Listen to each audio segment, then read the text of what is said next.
বুবুরে জিগাইছিলাম ভোটটা দিবেন কোনখানে, বাদশা ভাই চিল্লাই কয় ধানের শীষের মাঝখানে।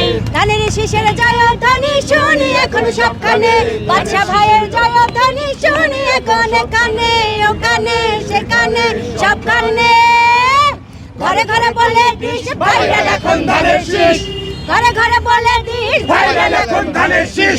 অনেক বছর করেছি মিস ধানের শীষে ভোট দিস, ধানের শীষের জয়ধ্বনি শুনি এখন সবখানে, বাদশা ভাইয়ের জয়ধ্বনি শুনি এখন সবখানে। আমি মৌসুমী পড়ান, পলাশ, মুন্ডা ভাই, আমাদের সিনিয়র পার্সন একজন নেতা আছেন মুন্সি ভাই, তারপরে আমাদের সাথে অপুরা আছে এখানকার, তারপরে রিপন আছে, আরও আমাদের সাথে এখানকার এই যে আমাদের আরেকটা মহানায়ক আছে, এই যে আরেকজন যোদ্ধা আছে।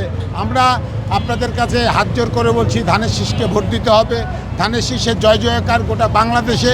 আমরা বগুড়াতে অনেক ভোটে জিতিয়ে নিয়ে আসছিলাম আমাদের প্রিয় প্রধানমন্ত্রী তারেক রহমানকে, সেই তারেক রহমানের সিটে ভোট করছে আমাদের প্রিয় সবার প্রিয় ভাই বাদশা ভাইকে আপনারা ধানের শীষে ভোট দেবেন। এবং আমাদের যে এখানে আকলিমা আপা আছে, আমাদের যে আমরা ঢাকা থেকে আসছি মৌসুমি, আমরা যে আসছি আপনাদের কাছে হাত জোর করে বলছি ধানের শীষ ছাড়া কিন্তু আমাদের সামনের গতি নয়, কাজ করতে হবে, ধানের শীষের হাতকে শক্ত করতে হবে।